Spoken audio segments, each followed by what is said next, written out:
I dated 243 women to find my wife. You built that funnel to realize that she's the one, basically. I remember when I launched my gym, I spent probably $3,000 on ads. We did $107,000 cash collected in 8 weeks. I would not be here if I didn't learn sales. I cold called these leads. I got 6 meetings. I closed 2 deals out of it. I made 11 grand. There's 5 core functions to a business, which is lead generation, lead nurture, sales, fulfillment, and essentials. So now as you're consulting people, like, how do you find the easiest way for people to get into sales? The easiest way to get into sales. So you're going through the same phase as me. I was going short. Did you go to the barbers? You're still going to the barbers, basically. You're not doing this yourself, are you? No, I'm doing it myself. Oh, okay, fair play. That's pretty good. Yeah. So Yeah. I was going to the barbers. I was in denial for like 3 years. I was going to the barbers, and the barbers were like, "Why are you coming to me, bro? You're charging me like $30 for a haircut. You have nothing there. Just shave it."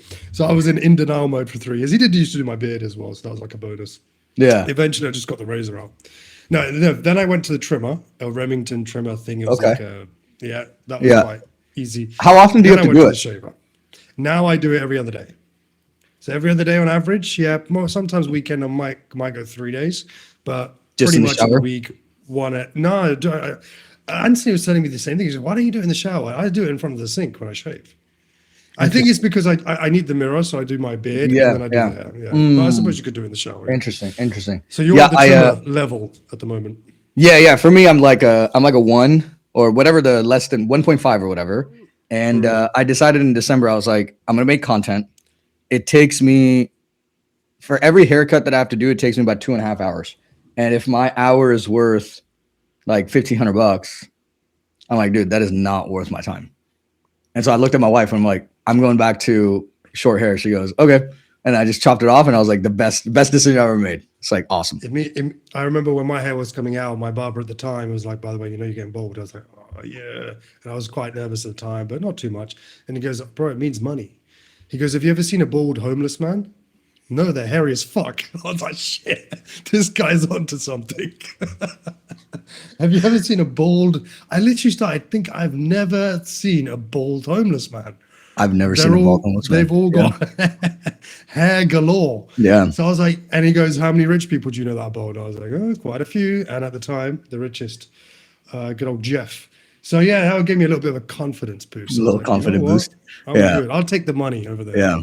I'd like to see the statistic on guys that make a lot of money that are bald or have receding hairlines. That'd be a good statistic. It's definitely more common now. The age, I think, has gone down. It's far more common for someone in their mid-20s to start losing their hair. Back in the day, like, Interesting. I don't think it was as much. Yeah, I don't know what it is. If it's the food we're eating, the chemicals, the water or something, but it's definitely come down. I think, the average age. Yeah, I'm definitely blaming it on stress. But it suits you. So I think you should keep it. I think I'm gonna keep it for this season for sure. I think the comb over was a little overrated. I think it was done. So I think it's a good new season. You have a good shaped head. Like you don't have an egg head. You have a good shaped head. Otherwise, then you probably have it didn't work out. Yeah. Piece root. Turkey root. I love it. Right. I love it. All right, Riz, what are we talking about, dude? Yeah, let's kick it off with your topic. Let's start with that, and we can take it from there. So it was funny because in the Telegram chat, I was talking to Imran, and I think I signed up a client this week that I had to do some marriage therapy, get her through her divorce so she could come on board. And in our chat, he was talking about 10 dates in 10 days of his offer. I don't know where that came about. I think it's an internal joke that we have about Imran having a dating offer. And so then in our chat, I was like, I don't know if I told you guys about me building a funnel to find my wife. Which I made a post about on Twitter a couple months ago, and it actually went like semi-viral, where I dated 243 women to find my wife in like a online. Yeah, 6.5. Well, online, in person, rishta aunties, Mixture. Everything. Like, so you really set a goal and went for it. You built a funnel. You went through 260 odd leads. 243. Yeah. Because you were only looking for one close. Yeah. So you had 260 leads, dates, in person, online messaging, everything. Everything. I got the science behind it too. In a space of how long? I think this was like 6.5, 7 months or so. You were busy then. Oh yeah, dude. Actually, no. I was running a business full time. We were scaling the business. We were doing about like 150 grand a month, and this took me an hour and a half a day. This was like I was in the best shape of my life. I was optimizing everything. I had a VA doing a lot of the outreach sometimes. It worked out really well. I want to come to the mechanism in terms of what Yeah. you built, but I'm interested from a personal perspective. What was it about your wife when you met her what made you realize, okay, she's the one? That's 260 you women you dated. What was it like? Okay, she's the one. Now I can stop. What was funny because I met my wife organically at the gym. So I was doing all of this stuff while I was also doing organic. And then I like met her at the gym. And it was like same values, same core principles, like same likes, like same vision in life. Like it was like I've heard of this concept of like cheerleader and like fullback dynamic. I don't know if you've heard of that one. Yeah, you want the woman to be the cheerleader, not the fullback. I'm not too caught up on football terms. Yeah. Is that the right? So the So cheerleader yeah, is someone who cheers you on yeah. in everything that you do. The fullback, just explain to that analogy because I'm not really Yeah, that. so there's two types of relationships. You can have like a quarterback and fullback, which is kind of like you're the quarterback, she's the fullback, and like you guys are both like going into war, making stuff happen, kind of like an Alex and Layla kind of thing, right? They're just like okay. trudging in Makes life. sense, yeah. Or then you can have what most people would have, or most founders have, which is like or she's doing her own thing, you're doing her own thing, and they're both business owners or founders or whatever, right? Or you have the cheerleader and quarterback where you're the quarterback, you're going out to war, and she's cheering you on, holding it down, doing all that stuff. And so for me, I was like, I thought I wanted this, but I actually wanted this. And so when I found that, I was like, dude, she's holding it down. Yeah. Like, Got it. I could just work 12 hours a day, and this woman And she's got it. Yeah. is just holding it down. Yeah, that's going to be even more important when you have kids, one day, of course. You absolutely need that. Yeah, because, I mean, everyone has their own dynamics, and some people, it's like all 50-50. I don't really believe that. I believe the man has his own responsibilities. The woman has her own responsibilities, and that needs to match and connect at the forefront. You can't be misaligned with expectations, and then all of a sudden later down the line be like, oh no, I expected this or I expected that. So I'm all about the cheerleader dynamic. I think it's really, really key. And I think sometimes people probably think they found a fullback, but then it ends up probably not. And that's probably where a lot of relationships probably fall apart and collide as well. That's interesting. So you found your cheerleader. I found my cheerleader, man. It was funny because it was a long-term nurture. It was a long-term follow-up. So I met her at the gym, and I was like, hey, we should go out to coffee. She goes, I'm busy, because she was in like corporate enterprise sales. She's like, I'm busy. I got conferences, stuff like that. So I was like, cool. Followed up every couple of like weeks or so. We'll like drop like a follow-up touch, like a value-based follow-up. It wasn't like hey, you ready to sign up now or what? Yeah.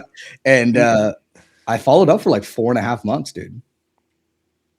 Until I got the date, and then after that, it was smooth sailing. If anything, you built that funnel 260 leads to realize that she's the one. Basically, it's like you had to go through 260 leads to burn through 260 leads to find your silver bullet, the one, basically.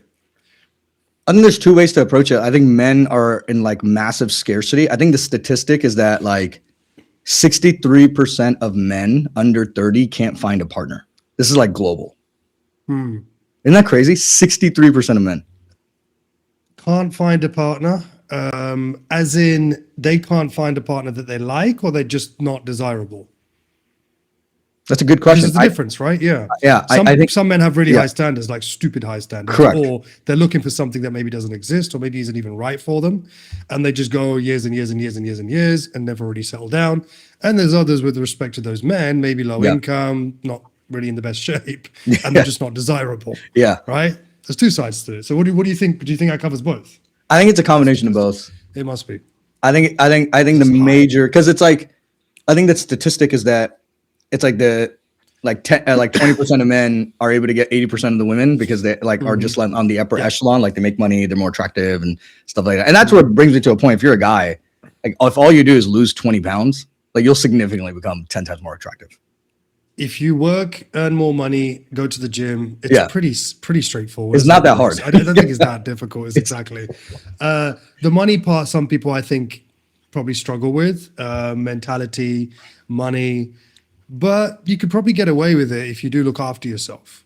And then there's the other point as well. You could be really rich and not look after yourself and be okay as well. Yeah, it's like a So yeah, dichotomy. you either go hard on one or the other. Yeah. But ideally, if you can balance both out, Yeah. I think then you're probably 10%. Yeah. Yeah. High level men or whatever it might be. So okay, that's interesting. Yeah. That's interesting. It's What was your question again? Yeah. My question was, so yeah, you answered the question about what was it that kind of made you feel, okay, this is the one. Then I wanted to go back to how did you build this? You mentioned you spent an hour and a half on this funnel. Yeah. So tell me exactly how you built this, what you went through. What was the motivation, first of all? Did you just not have any luck finding women organically and thought, let me do this? What was the thinking that initially nurtured the system? Yeah. So I got out of like a long-term, really like bad relationship, and not bad on that person. It was just me. Like I wasn't healed. COVID hit. I had to shut my, like, I had personal training studios at the time. So brick and mortar. And so like my life just went from like, I was freaking taking home 30, 40 G's a month to like nothing. Like shut everything down, trying to build up everything online. It was kind of like a rebuild stage. So I was like struggling. Was that because of COVID? Is that why? Yeah, definitely. Brick because and of mortar, COVID. you had to shut down. Okay, Yeah, cool. it was like a 3-month period of like rebuilding online to be able to scale online. And it was tough. It was really tough mentally. And the partner that I had at that time, great person, like she just wasn't emotionally equipped or emotionally healthy at that point. And up until that point, I just had dated people that were just not right. So I was like, okay, if I keep doing what I've done, I'm going to keep getting what I've gotten.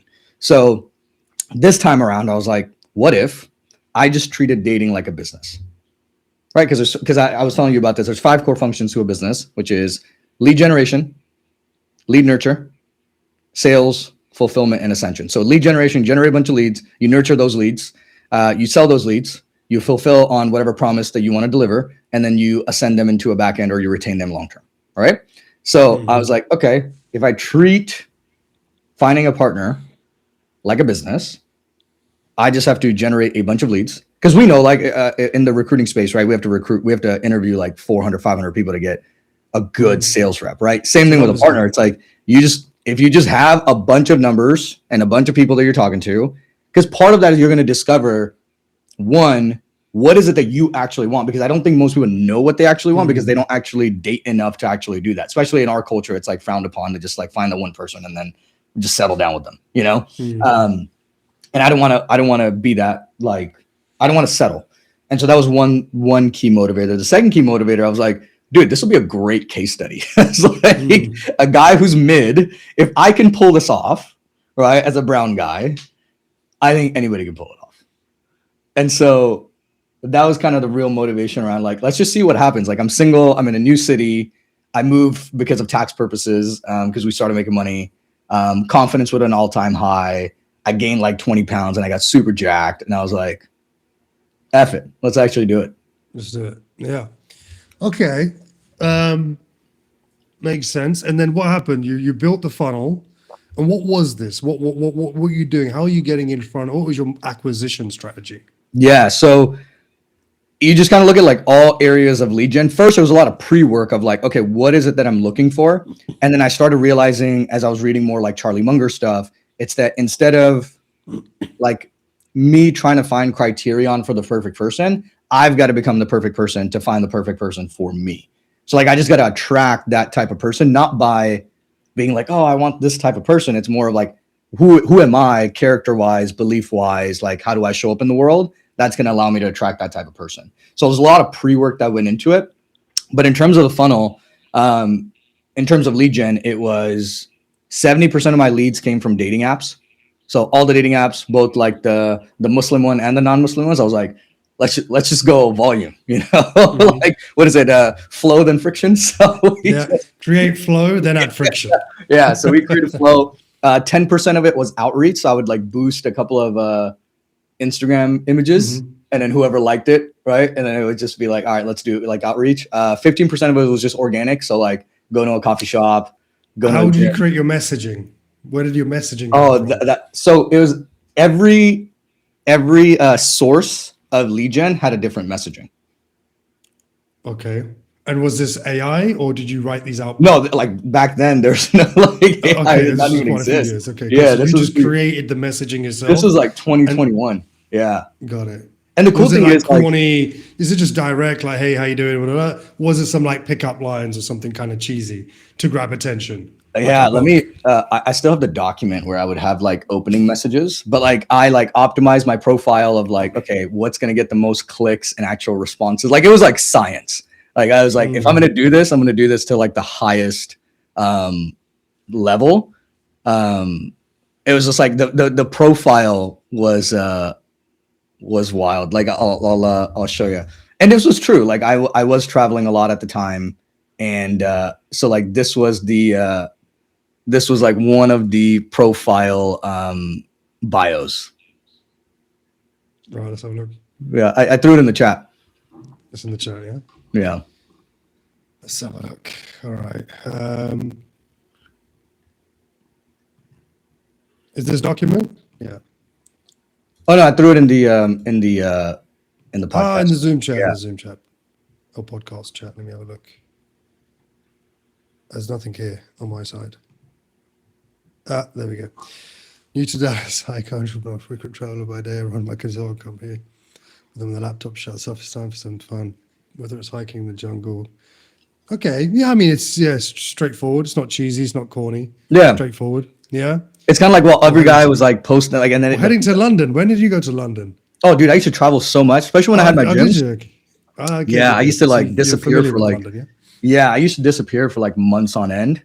And then the cool thing was I had a manager for the gym and it ran without me, so that was cool. But yeah, I optimized the profile for every different platform. And then the opening questions was something like scientists have found women with above average intelligence prefer brownie sundaes over cheesecake. How do you feel about that? And it was like a multiple choice like questions that they had to click. And it was just like a funny, different, like I was like, okay, I'm gonna make up for my being mid by like just having like a really cool personality. Or the message was like, were you getting a lot of interaction? And dude, it was the response rate was like 100%. So response rate was really good. Okay, that's good. And then you decide, okay, she's cool. Let's go on a date. Yeah. And then how were they on date? Did you have any crazy stories? Any like crazy dating stories, or were they pretty straightforward? Like, did you get catfished at all? No, I didn't get catfished at all. Only because or fooled by a bit or something. Yeah, I got a guy that shows up. The bid. Yeah. No, so what it was, and the reason it took me like an hour and a half was because I paid for the app, so I wasn't cheap about it. And then you could boost. And so instead of swiping, I would just hit the boost every on in the evening time, and I would just get a ton of just inbound coming in. And I was like, cool, like I don't have to sit there and actual swipe because it was brain rot for me. Yeah, so I'd be at the gym, hit boost while I was like leaving the house, and it would just like bring in a lot of inbound that would actually like swipe, and then I would just do the outreach then. So do you believe you created this system? Is there another system out there that's similar? Or do you believe you actually created a unique system? I don't know. Maybe there's like some guy that's providing info products on this. I think Michael Sartain does something similar where he makes you like throw parties and stuff like that. Yeah, you stopped at the end. Why didn't you like monetize this or do something with this? I mean, you've got the perfect case study. I had the consulting business, so like we were making like 150 grand a month. Like I was like, I don't really need another offer. Yeah, and I was younger at the time, and I was like, I wasn't an offer fiend like I am now. Yeah, but it was like 70% came from dating apps, 10% from outreach, 15% was organic, and then 5% was referrals. I had Ristantes, like I had 3 Ristantes that were just like on repeat. Yeah, that's funny. Man. I built a landing page with all of my like bio and info, and I'll send it to them, and then they would send the link to the families. And then the family, the dad would always reach out to me, and I'm like, "That's great, uncle. I would like to speak to your daughter. I don't really care about speaking to you." Yeah. That's what they do, aren't they? Okay, and then you mentioned filtration, non-Muslim. filtration. So I had a DM. So it's DM and text messages. A lot of people got disqualified here because if they were just dry and they didn't ask questions, instant Okay. just drop out. There was a phone call, and then there was a first date. So there's like all this filtration because I started getting so much volume that I was like, I need to switch things up. You got to add friction. You added friction. Then we added friction. Yeah. Good stuff. And then how long ago was this? So you've been with your wife for how long now? Yeah, we started dating 2022, and then we got married 2024. So we've been together for like 4 or 5 years. 4 years. And So- the app is gone. No apps. No apps. That is a good case study. I remember you told me this a while ago, and then I was like, wow, that's crazy. And then Imran brought it up again the other day, and I was like, shit, that you need to tell the story, yeah, because that's very It could be an offer. inspiring. It Dude, could be an offer. I think Yeah. it's inspiring. I think for a lot of people that probably need that, because I think with a lot of guys, they do need to play the numbers game. They don't play the numbers game because of fear of rejection. It's much easier to get rejected via messages than getting out there. That's pretty normal as well. Yeah. Men have egos. I had ego. I never wanted to get rejected. I think it's probably stopped me from interacting when I was single back in the day. I mean, I did, but not too much. Like I knew I could have done better or more if I had actually just not gave a damn kind of thing, but I had a bit of an ego. Yeah. So yeah, with all of those factors, this eliminates a lot of that. If you could automate the outreach, did you automate the outreach, or was this all like it was just all manually being sent? Was any of the outreach automated? The No, none of the outreach. prior to the phone. I had a VA. I had a VA that would help me on the IG side of things, where like because I was boosting my pictures for like $1 a day, $5 a day, and then whoever liked my story or liked my image, the VA would initiate the initial message, and then I would just carry the conversation over. It's interesting, yeah. I think these days you could have AI pretty much doing a lot of this stuff on the forefront until the phone call. Yeah. The only issue with that is like it's qualitative and quantitative because the AI will book the call, but then you get somebody who's like a drywall, or like a cardboard box, and now you're having to spend time with a cardboard box. Unless you set the parameters within the AI system to ask specific questions, and if you don't get specific responses, you DQ. Yeah, Correct. It's interesting. I did have some horrible dates. Like I had like people that were just so dry. I would ask it just felt like I was asking questions and getting to know them. Like they did not ask a single question back. Yeah. There's some dates where I walked away. I was like, I'm just going to order you an Uber to go home. I'll see you later. This is a waste of my time. Yeah, which I think it's fair. Same thing in a sales call, right? What do a lot of salespeople do when they're not getting a connection or getting a vibe? They start pitching. You have to pull back. You have to lean away. Yeah. There's no chemistry. There's no connection. See that? Yeah, you're not a good fit. So that's my dating funnel, dude. That's your dating funnel. What you got, Riz? What you got for me? I didn't have anything pre-thought, but I think we could talk about sales, of course. I think let's talk about maybe if you've got some questions around this, but I'm always a big firm believer that everyone should learn sales, regardless of your position, because life is sales. And when I was in Riyadh in Saudi Arabia, I went to a university and I was speaking to the head of the dean of the university, and I was just randomly just talking about sales. And he was like, yeah, you should do some lecturing to our students, not just the business marketing students, the medical, the engineering students, and everyone, because he goes, I 100% believe this. If I was younger and I learned sales, I probably would have had an advantage in life, right? Negotiation, closing, relationships, right? I mean, that's pretty much sales.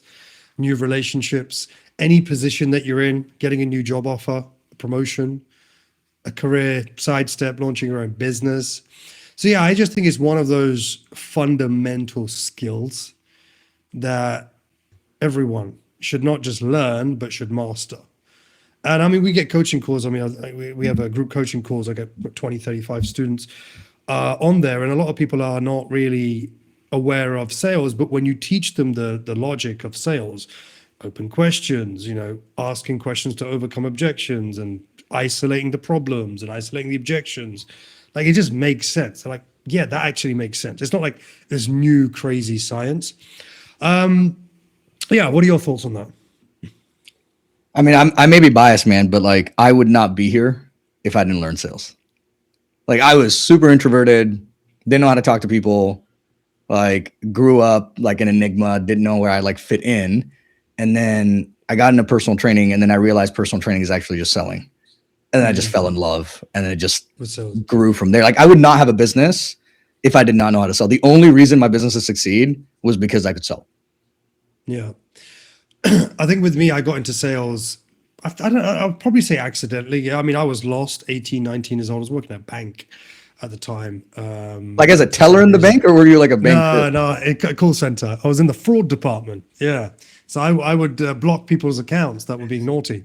Yeah, yeah. It was, I had a lot of power and Naughty, authority. naughty. Naughty. Yeah. 18, 19 years old, blocking people's accounts for, giving their card to people for like check fraud and Did you things ever like like that. let that power get to your head? Just like, Oh, just like 100%. Oh, 100%. I speak to people, then I used to check on the system. Like, it's so obvious that they gave their PIN number to someone. I'm like, yeah.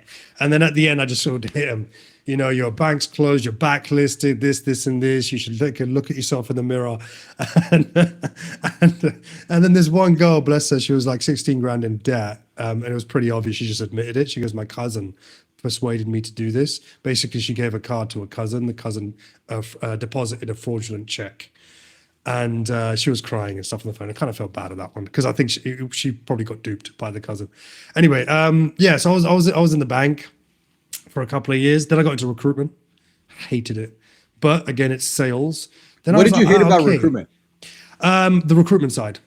The actual people getting let down by people. Like I've worked my ass off to get this great contract. I got the Amazon contract for our local region. It was for warehouse contractors.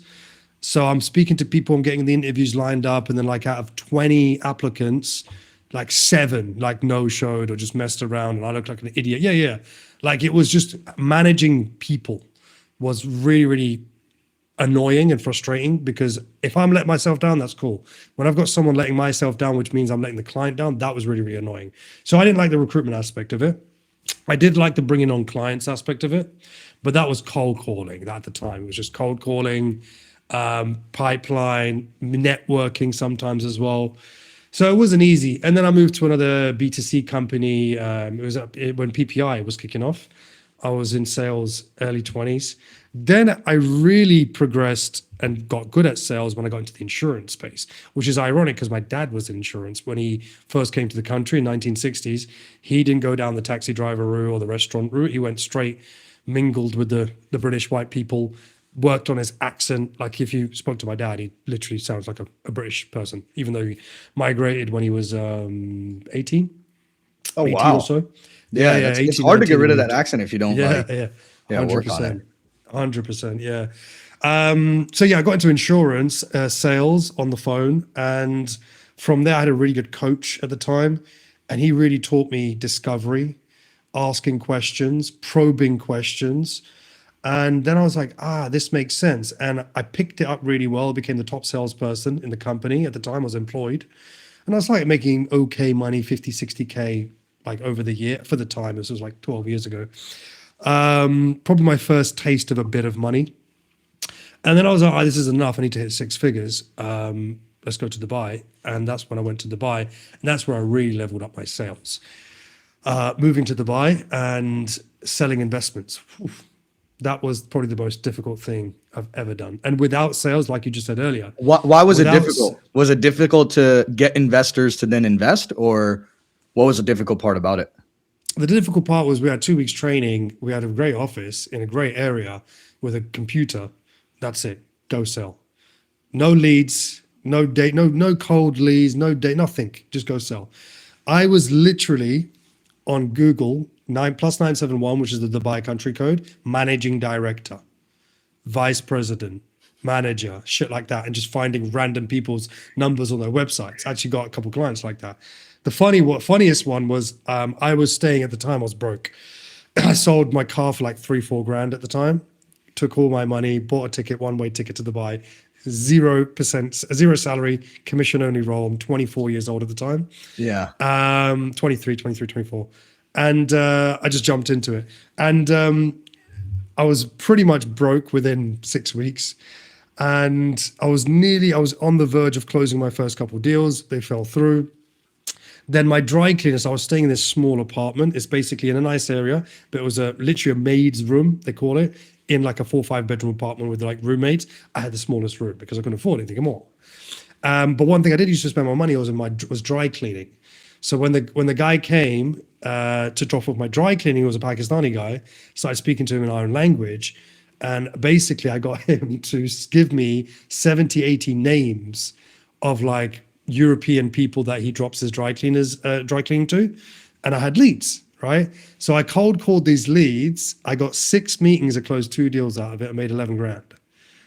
Yeah. And that's like when I went from like 5 grand in my bank account 2 hours later, because I was waiting to get paid. It went from like 5 grand to 6.5. And then my heart just called my mum, was like, Mum, I've got you. Like I was like 2 months delayed on giving her money because my mum never worked after dad passed away. I had to, like, look after the house. So I had a lot of pressure and I was this close to having to quit and fly back. But I said, no, I'd rather be on the streets. Again, we just talk about it. Sales saved my ass because when I was meeting these people, it was my sales techniques and negotiation techniques and building authority, even though I was a guy that was wearing 70, 80 pound suits from Thailand, but they were crisp. I was looking fresh. I had my briefcase and I'd always walk in like I was the boss, even though I just got a metro. Just grab the metro to the. It's the internal state, man. It's internal state. It's an internal state, bro. There was times I met a principal at a school university, and I literally fake called, "Yeah, Raj, I'm outside. Just bring the car around." I'm so blatantly walking in 40 degrees heat to the metro station to get back to the office. So I had to. But here's the thing, that whatever I did, it got me my first few clients. And after like 9 months, I was basically 95% referral. Like all my business was just coming from referrals. So there's no lead generation, no cold calling after that. But if I didn't do that, then I would have never got there. So yeah, sales was what saved my ass and got me out of a tough spot. And how many people didn't actually like succeed that you started with? Yeah, great. My clients. No, the people that started the with company. you. Yeah. 23 people were hired in that month. 3 people, me, another guy, and a gal. We were the only ones that survived. You survived. There were chartered accountants. There were ex-bankers. There were like high-level people coming in. Like they had like money as well set aside, and a house and a car and nice suits, a Rolex. I'm sat there in my little 80-pound Thailand suit. But you know what? One thing I did is I earned everyone's respect because I used to work my ass off. In the morning, I'd go to the gym, I'd go for a run, I'd be in the office first person, I'd be last person to leave. I'd sleep 5-6 hours, up again. Like I was laser focused. Like I don't think I've never been at that optimum efficient a level since, because I haven't needed to. Like when you're hungry and starving, a different animal comes out inside of you. Yeah, that's it. Absolutely. Very, very similar story. Like I think the 2 skills outside of sales, I think it's also lead gen. Like if you can learn sales and lead gen, game over. But the guys that I know, the guys that like every person that I know that's hyper successful, all my friends that are like crushing it like yourself and people that are in business, they did some sort of door-to-door. They did some sort of selling. A lot of them were in fitness because you have to learn how to go out and like give free 7-day guest. Like I used to give 7-day guest passes to then get phone numbers, to then dial those leads, to then book appointments, to then sell. And then do it all over again with them. Like one person gives you 5 people and stuff like that. But that's interesting. So like I think at the time, if I knew lead gen, I think it's a very important point that you just mentioned. If I clocked or understood or figured out the lead gen side of things, I would have made 3-4x more than what I did. But you did though. You cracked like referrals, right? Like what made you feel like, what allowed you to get more referrals to then compound? Was it just you taking care of your clients, or was it just the way that you sold them, or what was that? So every time I used to come into a meeting, and regardless if I closed the person or not, I used to say, look, and I think more people should do this. So I said, like, John, whatever the client's name is or prospect's name is, look, I'm here. This is a free consultation. I'm giving you free financial advice. However, at the end of the meeting, if you feel like you have gained value, the way I used to word it is, if you feel like you've gained some value, I'd like you to give me 5 to 10 people that you know, people in Dubai that could benefit also from this type of meeting, something like that. And honestly, you'll be surprised. There were people I didn't even close. They'd give me 8 names. I had one guy just who was like, "Oh my god, I've got so many." I was like, "Yeah, no worries, man. Just pull out your phone. I'm just gonna go to the toilet." I went to the toilet, came back. This guy wrote like 21 names of people. That was on the initial meetings, and then every time I used to go for my quarterly reviews to see the clients, it was the same deal. By the way, obviously we're doing a review. Your investments looking good. I mean, it was not high risk investments. This was just like minimal 5, 6, 7%. It was nothing crazy. So it's not like I ever had to go and deliver bad news. At the same time, I never made any of my clients super rich. It was just pension transfers, offshore tax efficient savings, and some lump sum investments. So it's nothing like sexy or anything like that. And then I'd ask again on the reviews, and they'd give me them. And eventually it was just referrals. However, I know I could have done more business. I got comfortable on the referral. So if I had a lead generation system that could get me in front of more people, like if I advised myself how I advise clients and how you advise clients today, I mean, I would have destroyed myself. I would have been like, what the hell are you doing? You know, you did 20 meetings last month or referrals, great. How many could you have done? 80? Well, what the hell are you doing? Kind of thing. You know, what other strategy do you have? Referral only?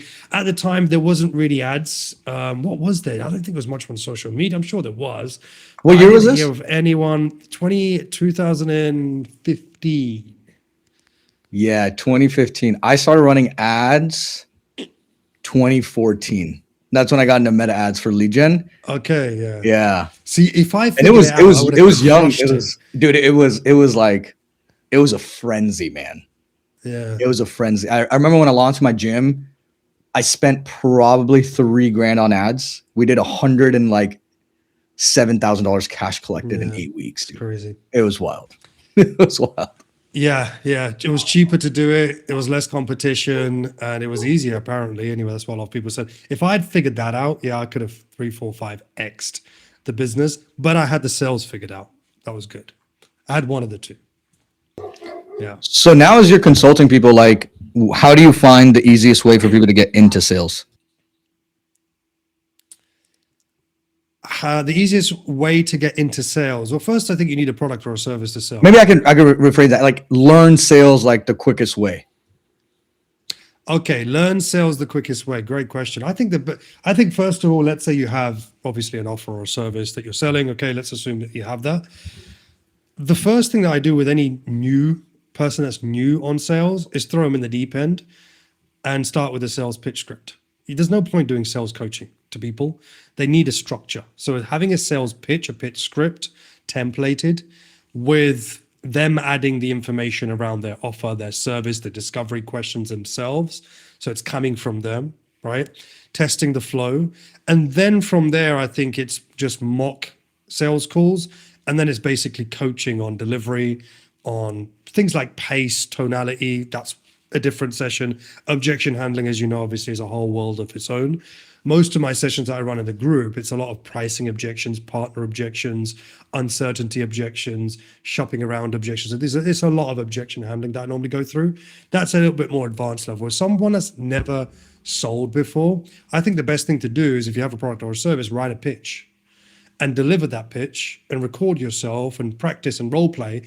And then you'll know and you'll be able to see, almost self-coach yourself with what you're good at and what you're not good at. One of my clients was really surprised.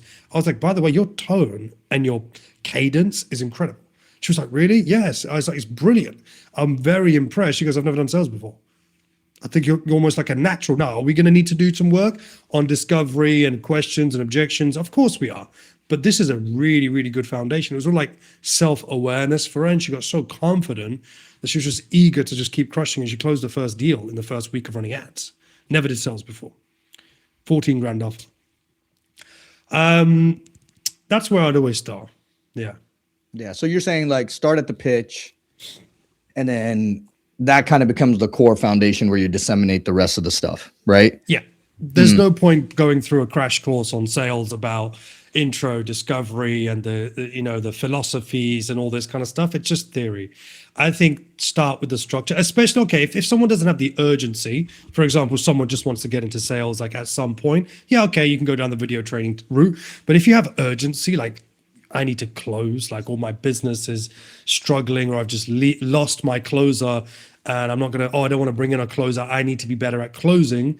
That's what you should really be doing, just throwing yourself in the deep end and starting with a pitch script and then coaching around that. Because when someone role plays a pitch, even, you get a good understanding of what they're good at, what they're not good at. And sometimes you get pleasantly surprised. Interesting. So you start with the pitch and then go from there. Have you read Sales Acceleration Formula by Mark Roberge? No. So he's an engineering background, I believe, and he became the head of sales and I think the CRO of HubSpot, and he built out like a 6-part, like he productized and process oriented the sales for HubSpot.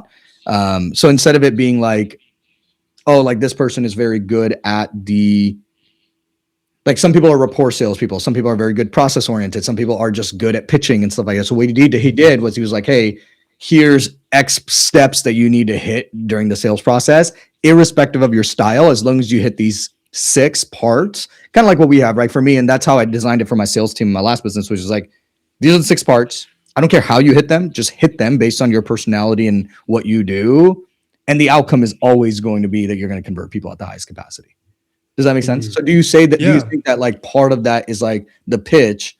And then where do you recommend usually people go to, like, because for me, the way I think about it, it's the pitch, and then you go into the discovery to ask the right questions so that the way the pitch lands. Is that kind of the right thesis? Yeah, it's exactly that. And I'll actually just, the things that I'm looking out for, like for example, when I'm reviewing a call, I have them listed. So let me just list them out for you. I think you've mentioned 6 parts, right?